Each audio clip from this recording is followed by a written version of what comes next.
posing with Jeffrey Epstein and Ghislaine Maxwell at an event. There are several showing Jeffrey Epstein with Steve Bannon, Trump's former chief strategist from his first term in office. The famous names and faces continue as we looked through these photos that were released this morning. Woody Allen, Bill Gates, Richard Branson, Larry Summers all show up. There are tens of thousands more, though, that we are told that have not been released yet by the committee. Democrats released several throughout the day. Mostly they show rooms and images around Jeffrey Epstein's now infamous private island. And in the Oval Office tonight, the president himself was asked what he thought about these new photos. Well, I haven't seen it, but I mean, everybody knew this man. He was all over Palm Beach. He has photos with everybody. I mean, almost, there are hundreds and hundreds of people that have photos with him. So that's no big deal. I know nothing about it. The president moved on to other questions, but there were also pictures today that were part of this release of novelty condoms, including one that is clearly visible with the president's face on it. You can read for yourself what it says. In these images, total, we got 92 pictures from the Democrats out of some 95,000 we know that they obtained from Jeffrey Epstein's email account and one of his laptops. The White House has responded tonight by accusing congressional Democrats of cherry-picking photos to create what they claim is a false narrative. I'm going to ask a top Democrat about that in a moment. But in the meantime, one of the loudest Republican voices on this issued a warning today, saying that the secret grand jury material that judges have recently cleared for release, they believe is not.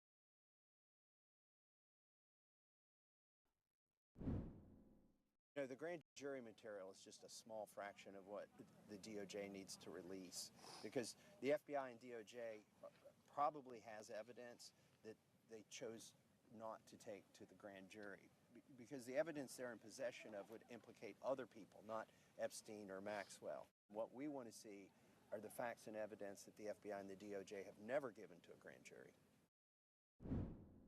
Starting us off tonight, my lead source is the top Democrat on the House Oversight Committee, Congressman Robert Garcia. And thank you so much for being here, because when you see these pictures, when you go through them, what do you think the significance is of these images? Well, I think first it's very important that when we receive anything, whether it's from the Epstein estate or other sources, we've got to put it out to the public. This is an investigation that deserves transparency, and the survivors deserve justice. It's been months and months since we've had a subpoena on these documents. We have, of course, this new law that was bipartisan that got passed, and yet the president has not acted on the full release of the files. He could do so tonight and today.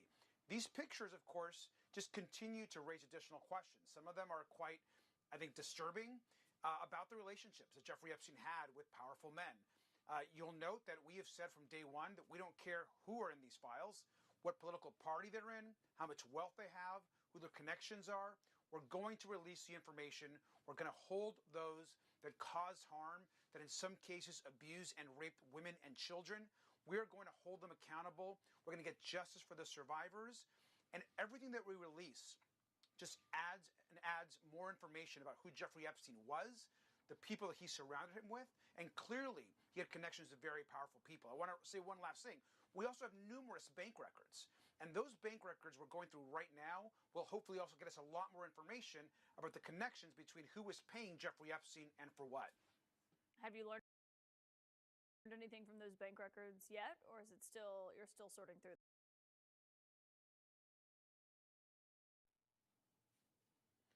They're pretty complex records. We're actually working with both the Senate Finance Committee and also the House Financial Services Committee right now to go through all of the documents. And we have right now bank records from two different banks, Deutsche Bank and JP Morgan. We need 20 additional banks to be subpoenaed, and we've asked Republicans, Chairman Comer, to please work with us on a bipartisan subpoena to those banks. So we have yet to hear from him on that.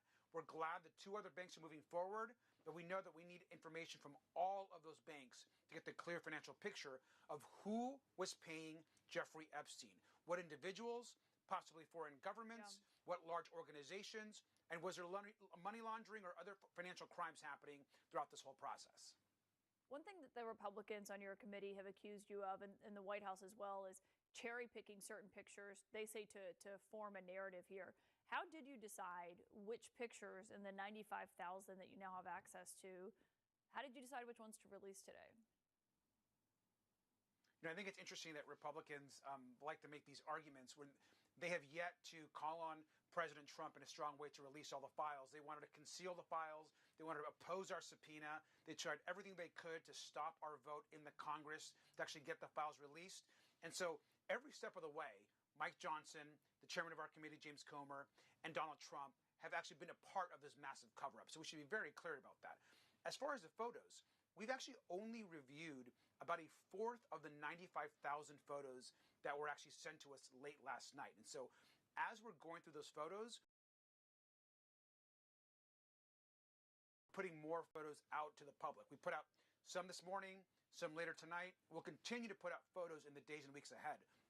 Our goal is to get everything that we can release out to the public. And some of what was sent to us in this documentation is also quite disturbing. So we have to be very thoughtful and careful about how we protect the survivors and how we protect the victims of Jeffrey Epstein. That, to us, is the most important thing. When you say it's disturbing, can you explain why? What I can say is Jeffrey Epstein was clearly a sick person, a horrible sex trafficker, and so was Ghislaine Maxwell. Like I said earlier, the photos are disturbing. There are clearly many photos of women. And those pictures, we have to ensure that we are protecting those survivors.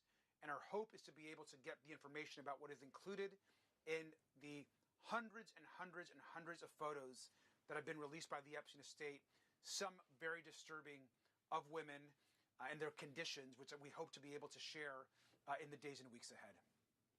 Well, I mean, wow. I mean, it sounds like you're saying there's potentially images of women being assaulted or in sexual acts. I think what I would say is that there are very disturbing photos, and there are many of those photos we have not just of the island, which you showed earlier, but also of women. And I think it's something that is concerning to us because at the end of the day, we're going to protect the identities of the survivors, and we're working with the survivors very closely to ensure that we don't reveal information that could be damaging to any of them. And so it's incredibly important that we center the survivors and that we do not release information or materials that puts any of them in any harm's way. It's also important for public transparency that we do everything we can to push out the information to the public. And so we're doing that right now. And what should happen, and Thomas Massie is right, if we really want to get justice here, the DOJ has to release what they have, because what they have is enormously larger than what we have right now through the Epstein estate or any other sources.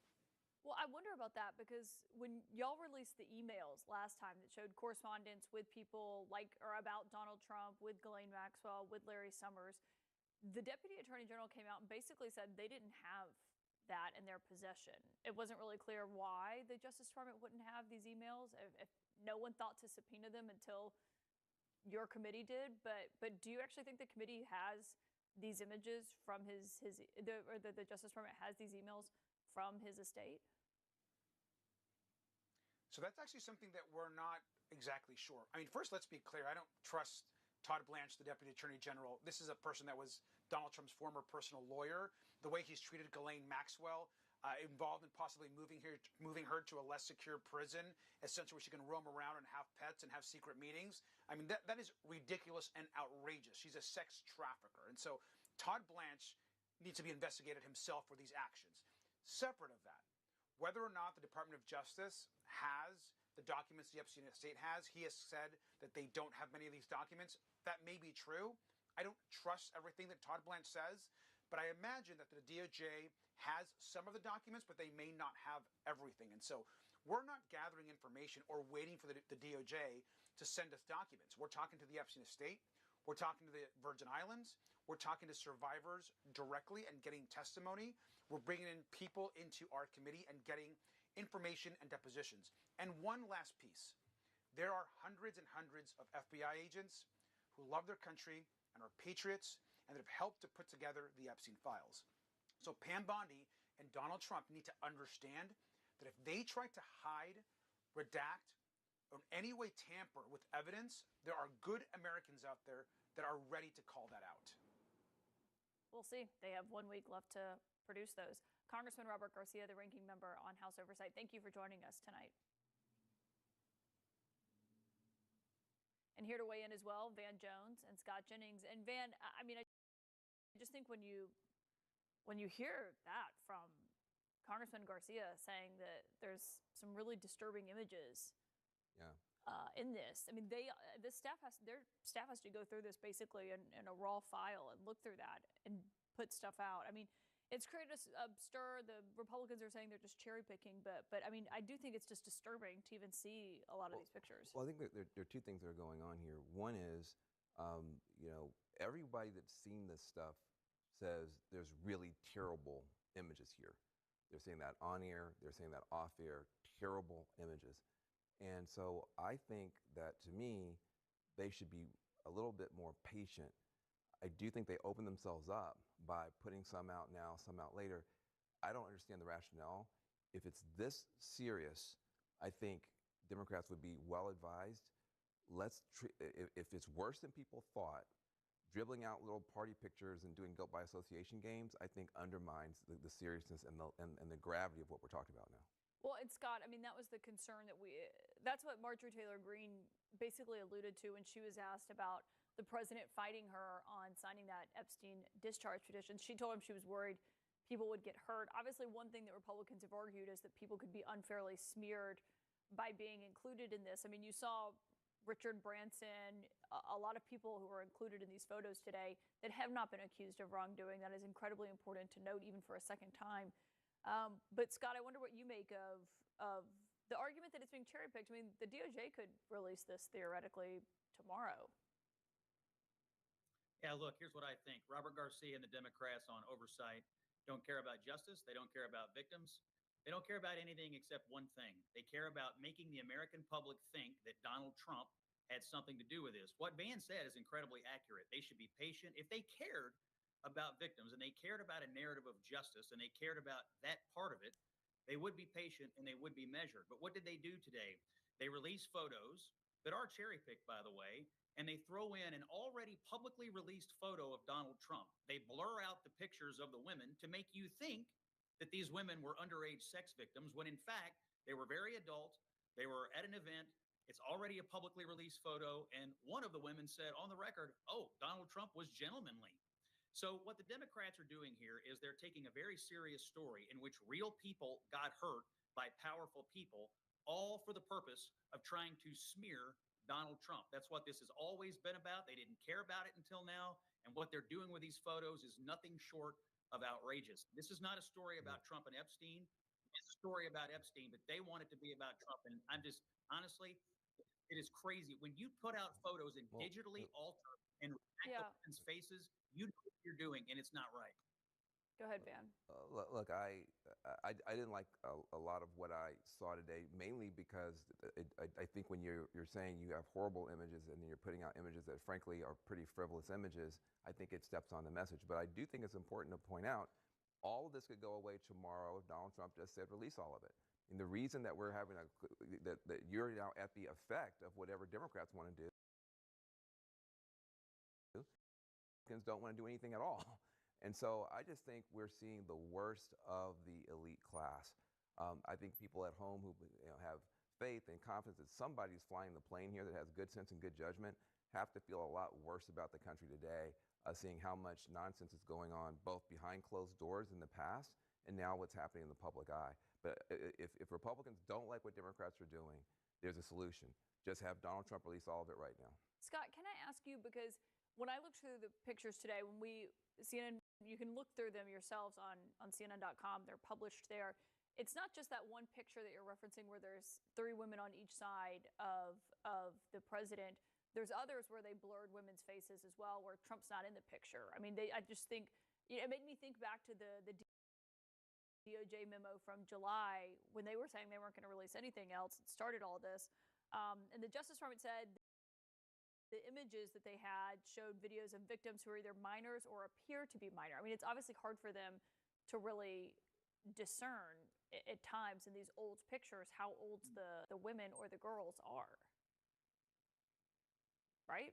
Okay, so if it's hard to discern that, then why are you releasing it? A. B, as Van just said, many of these pictures are frivolous, publicly available pictures or pictures that were taken in public spaces that clearly have nothing to do with the victims or what happened to them or the people who perpetrated crimes against them. They have only one thing to do with, and that's smearing Donald Trump. They have tried to create a narrative that Trump had something to do with Epstein, and all we now know is that a lot of Democrats have something to do with Epstein, whether it was Summers or Obama's lawyer, who was Epstein's great defender, apparently, or on and on and on and on.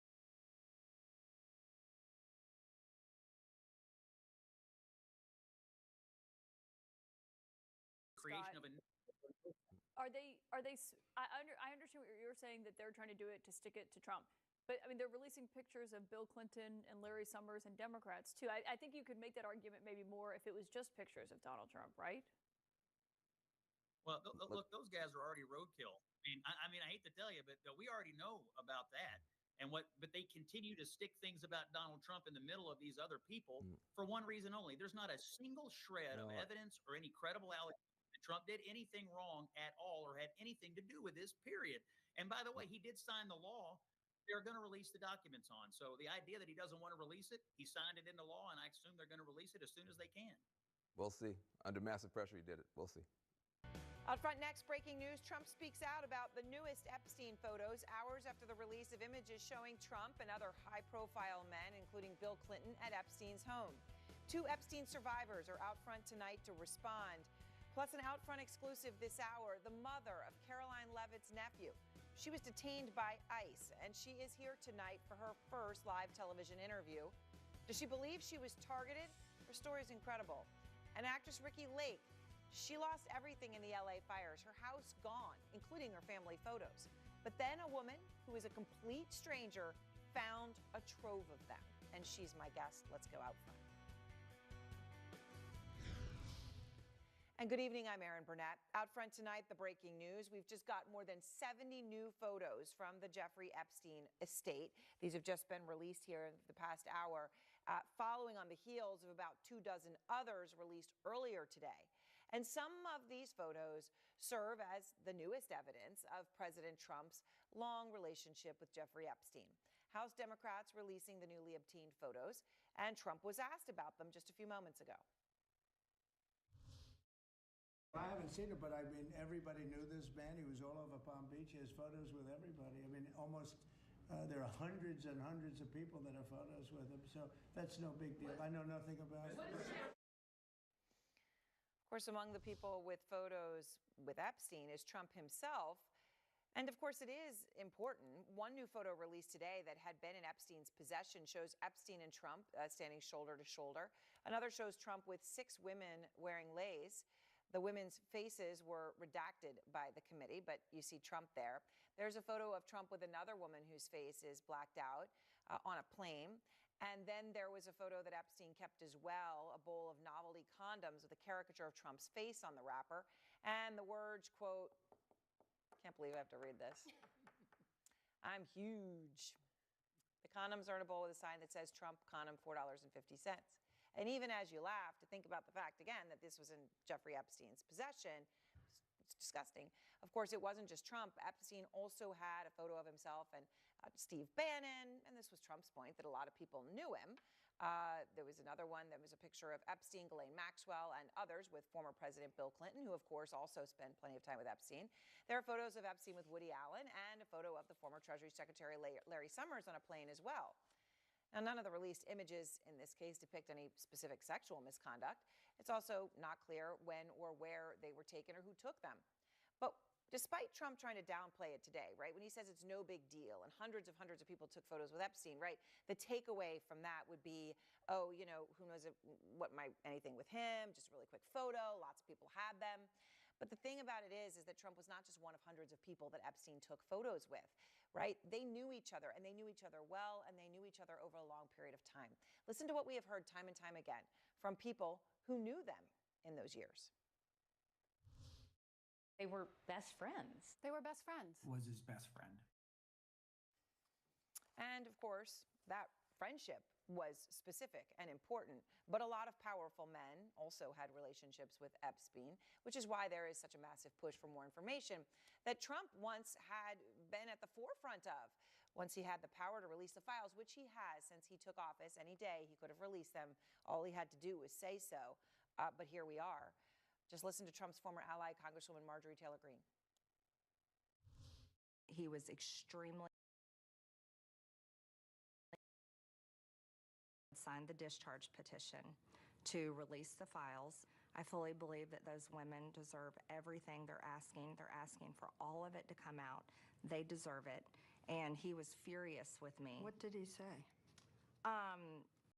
He said that it was going to hurt people. He said to you, people will get hurt. People will get hurt. I don't know what that means. I don't know who they are.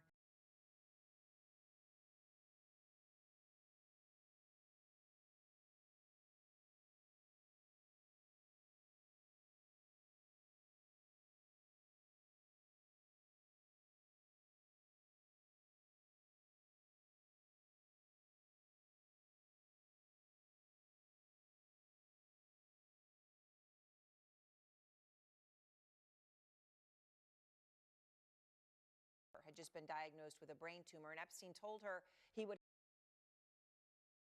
help her mother if she brought in more girls. And Haley Robson says Epstein assaulted her when she was 16 years old. She was a high school student in Florida then, giving her an ultimatum to bring him a girl every day. She felt powerless just to imagine that, 16 years old. Also with me tonight, Stacey Schneider and Charlie Dent. And I appreciate all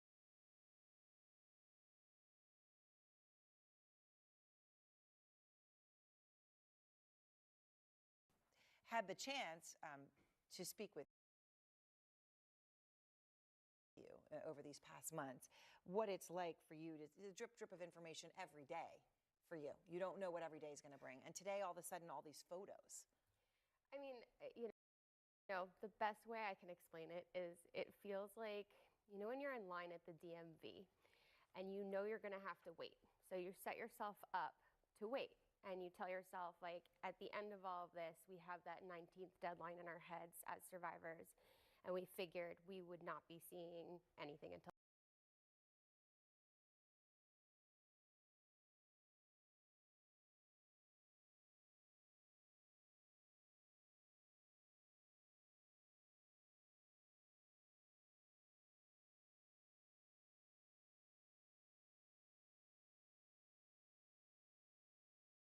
day, which is just next Friday, right? So we really were thinking, okay, I'm prepared to mentally, it's not going to be easy to see any of this stuff come forward. We know how, it's always going to be so painful, but we've prepared ourselves mentally to be able to do that on that day. And I think after talking to so many survivors today, this constant, we don't know what is going to pop up and when. So, like today, for instance, I thought I was going to have a normal day and not do media. And then by noon, I was scrolling and I see that picture of Steve Bannon sitting in Epstein's office. That one was really striking to you. It was. I've been at the office. The office has a lot. It holds a lot for me because it was, as we've talked about so many times on your show, that my mom was diagnosed with a brain tumor. He never paid for any of her care. He never did anything to help her, but he did threaten me so severely in that moment, and it happened in that office. And then to see a political figure who should be protecting our country sitting in that very seat, appalling. And I think that there's no way that you could be in that house and be. I mean, he was the way the design and the architecture was, he was literally right across the hall from the massage room.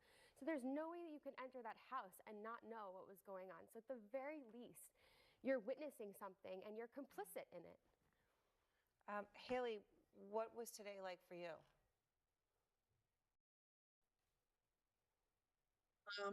Wasn't shocked. I found some of the photos to be quite salacious, especially with the toys. And all I could think about were the other survivors that would find that triggering or had a response to that. And I couldn't help but feel as a collective what they were going through in that moment, seeing these photos.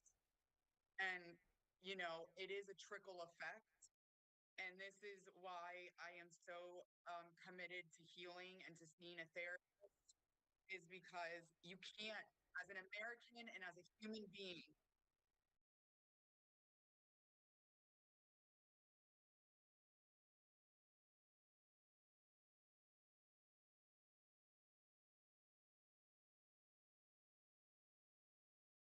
and not have a reaction and not feel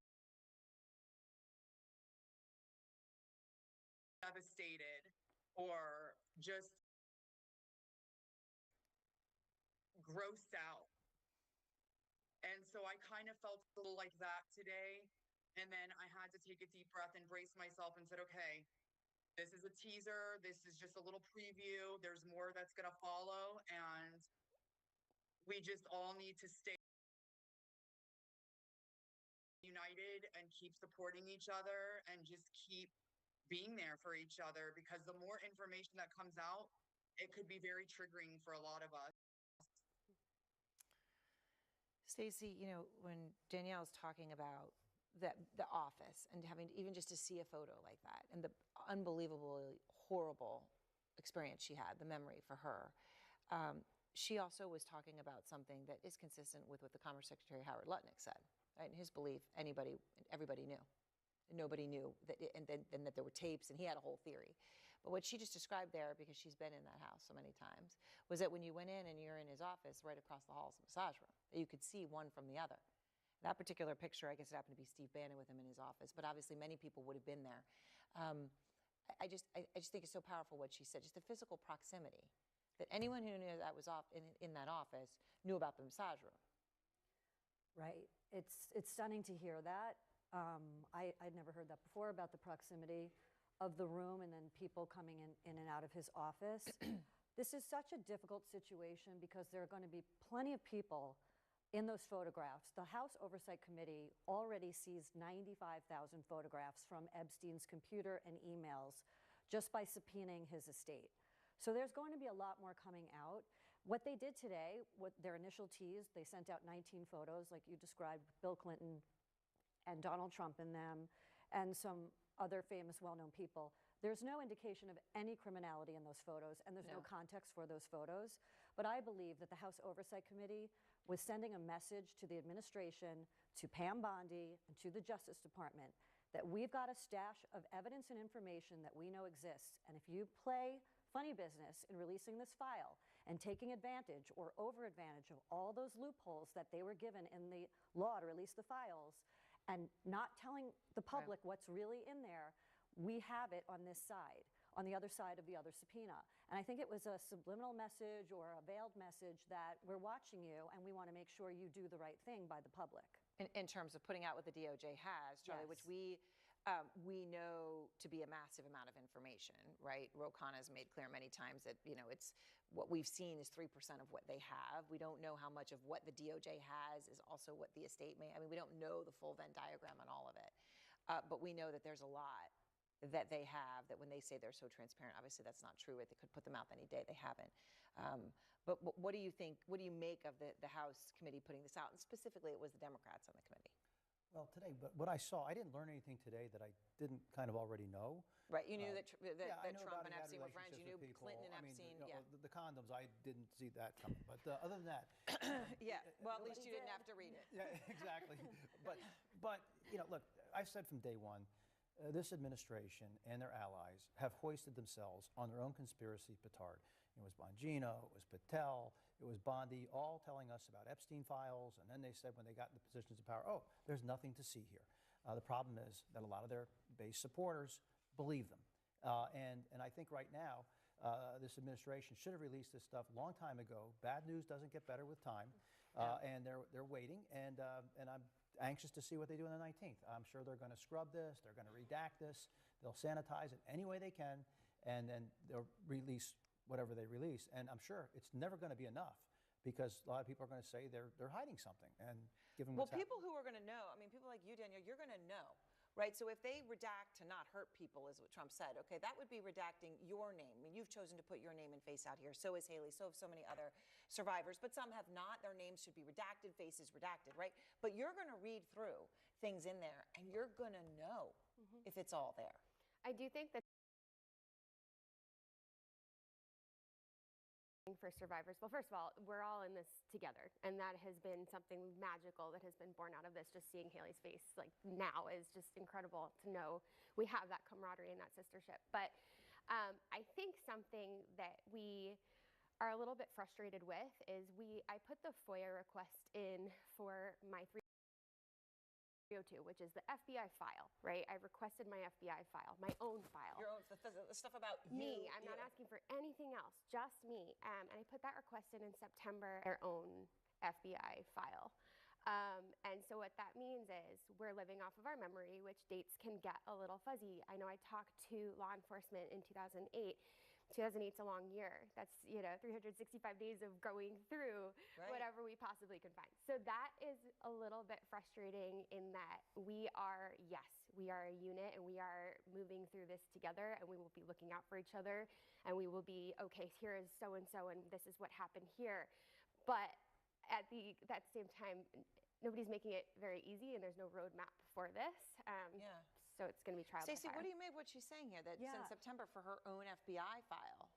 Yeah, it's ridiculous. And you know what's a real shame here? Based on what you're saying, the administration, it's a law. They need to put out the file. If they don't do justice and they put out a fully scrubbed, redacted file next week, why should the burden or have incomplete, to switch? right? Incomplete, or they say it's an ongoing investigation against these Democrats that Trump ordered, so we can't release this aspect of the file. And then what that does is it puts the burden on the survivors of having to come forward when maybe some of them aren't ready or don't want to come forward. The burden should never be put on them to correct the record and make it straight. The burden is on the Justice Department to give a correct record and abide by the law.